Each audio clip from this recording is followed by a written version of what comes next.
Hey everybody, I'm Mark Walters with Bigfanboy.com, and we are here for the Houses October Built. And I'm here with Bobby Roe, Zack Andrews, Brandy Schaefer, and Mikey Roe. Thank you very much for being here today. Did I win? I got all the names right. All right. So good. We're off to a good start already. This is when I think about horror films nowadays, I think that we've kind of gotten to that trap of seeing the same thing over and over again. You guys actually managed to come up with something that really was a nice spin on, both like found footage and just kind of horror films in general. So I want to start at the beginning and just say, like, where was the original idea for this? Where did it come from? I know that this is something you guys have been working on for 4 years. About 4 years. Yeah. So who wants to kick it off and talk about like where the idea came from? Well, the biggest thing we want to do is we're the same way you are. It's when things are kind of this recycled, regurgitated horror for the past decade. Every now and then you have a gem that comes in. It sets a precedent, I guess, for people. And the Paranormal Activity kind of did that. And then we've had our run 5 years of, and it's become very watered down. So what we wanted to do is it was the only possible genre to put to kind of create on our own. You don't need A-list stars. You just need a smart subject matter, a smart concept. And so what we started looking into is there's this whole world of haunted houses. 30 million people go a year just in the United States alone, and no one's ever really kind of touched on that in the film world. And so we figured if we could tell a story around this, and then even more to try to at least turn the corner a little bit on found footage and use real people in real places. So all those scare actors are real, and all those houses you can, after you watch the movie, you can go witness them yourself. And that in and of itself is really creepy. Those are all real people.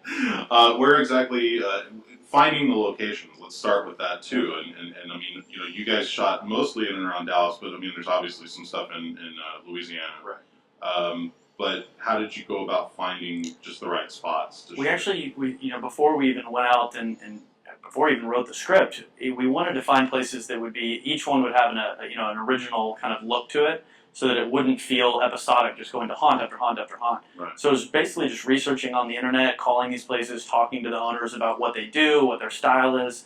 Each haunt is kind of a movie in itself, so we just wanted to combine, different cool scenes for our movie out of each one of these haunts. So once we had the haunts in place we were going to shoot at, we actually were in Dallas, we were in Waco, Austin, Houston, Baton Rouge, and Bourbon Street. So really wanted to move through the South, and it is regional as well. There's a different style. We've heard about haunts in New York and in Seattle. Yeah. Seattle, they're in trees. New York, they're in skyscrapers. So it's a whole world that I really don't feel like people really know exists. Yeah, I mean, being from here, it's like I associate haunted houses with a lot of what I saw and with what you guys did. Mm-hmm. But yeah, you're right. Everywhere you go, it's different. Mm-hmm. You never know what it's going to be like. Sometimes, like you guys have your RV across the street. Sometimes it's in an RV. I mean, you just never know how it's going to be set up. It was in a shop, like a outdoor shopping strip mall. Yeah. We're like, okay, I could go buy pet food down the corner.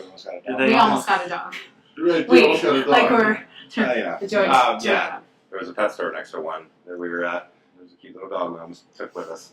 Did all the people that were on these locations, did they get what it was you were going for? Did everybody kind of seem like once you explained it to them, were they just like, oh yeah, we were supposed to explain it to them? Well, most of them understood what we were doing. A lot of these guys, they're savvy business guys. They know what they're doing. And they knew that ultimately this was a commercial for them, in their industry.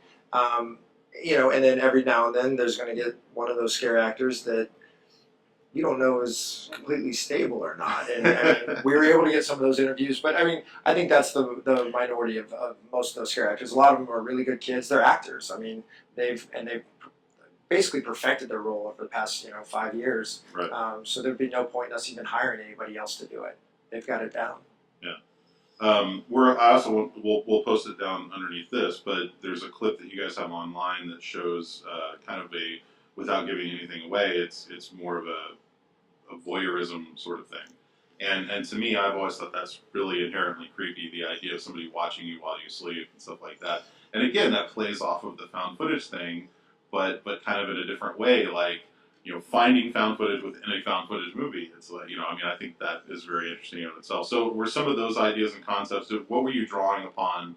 Like, were you drawing upon personal fears to add that stuff into the film? Like, where were those ideas coming from, I guess is what I'm saying. We were letting throughout the film, you kind of see the haunt start to come to us. And I think that's the moment where you're like, uh-oh, who's in charge here? It's one thing to find somebody on the side of the road or, people kind of appearing at different haunts. But it's another thing when you aren't awake and somebody's got the upper hand on you, let's say. And then to find that, as you said, is really creepy. Yeah, wait till you see this. There's a line though. We wanted to make sure that the scares were grounded enough that you believe you could believe they could happen, but also not too far to make Brandy's character want to go home, or that we're pricks for keeping her going. You know what I mean? Like there's that really thin line where she could have gone home. She should have stopped and said, "We're done." But if you're able to craft the scares in a way that maybe not everyone knows they're happening, the way Zach and I kind of keep it from them. That was just kind of the tougher part because big scares are a lot easier. You can be a little more creative. The smaller scares, the more grounded ones, are a little tougher. Yeah, I think it's pretty cool that we didn't use CGI. It's not a gory slasher, but you do walk away from that scared, and you walk away, and it stays with you for a while too because it's creepy, because it is real people. They are real haunts, and all of that can happen, and a lot of it did. So I think it's we're very proud of the fact that we made a movie breaking it down to bare bones on just using a creative idea and really instilling a lot of fear on people just using real people and not using anything else or any CGI or anything like that. Brandy, were you a big horror fan going into this, and were there certain scream queens that you drew upon to add to your own performance? I think I might not be as big of a horror fan as these guys. Yeah. I have this love-hate relationship with being scared. It's kind of like I know I'm going to be scared. So I knew every single time going through that haunted house that I was going to scream. Yeah. But I'm like, okay, but I kind of like it. Because it just is that rush, that happens that you don't really expect, and you get excited, and then I'm laughing, and so. That goes back to the scientific study. What was it, Zach? Exactly.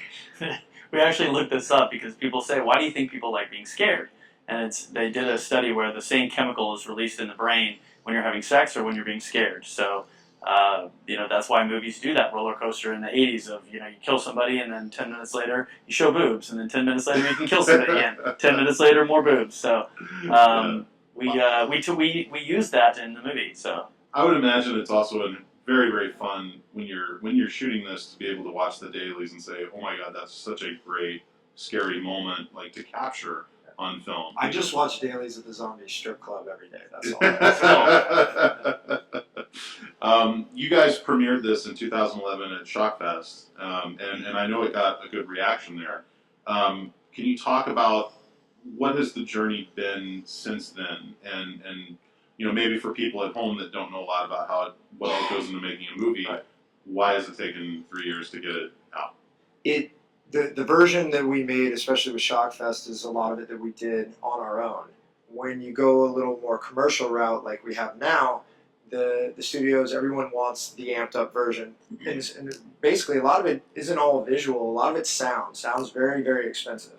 And you need that. You need that to go through the walkthroughs of the haunted house. You need to have that feel, that haunted ambiance that comes with it. And without a really, really good sound mix in there, and frankly, a lot of the sound has to be redone. Those places are very, very loud. So what they wanted to do is just amp up, especially a lot of the haunt scenes that we couldn't do on our own. So with that process, and we have a very limited window. We were supposed to open last year, and then we were finishing the film. And if you don't give enough time to market it, we can't open it in Valentine's Day. So you have to wait an entire year. So that's the only problem with the seasonal movie. We also, with any type of reshoots that we were doing, is we have to wait for October. Right. We're not going to recreate haunts. We want the real haunts. So when they're ready to go in February. You couldn't find a haunted house on Easter weekend? Yeah, right? That's surprising, though. That's how far the haunt industry's gone, is that you can now go to a Valentine's Day haunt, a St. Patrick's Day haunt, Christmas. and I bet you there's an Easter one. Yeah, there's Christmas one. Christmas haunt. But it's Killer Bunny. Yeah, we have a bunny if they need him. Yeah, what's scarier than Santa Claus, really? Houses Octoberville will be opening at AMC Theaters on October 10th. And it will also be available on other platforms in January. We'll have more information on where you can see that below. And guys, thank you so much for talking to us about this, and congratulations. it's a great achievement, and I think people are really going to love this thing. And I know you've got a lot more trips to go out there, so I hope you've got your energy about you, and I think it's going to be a fun ride. So Thank you very much. Thank you very much. Okay.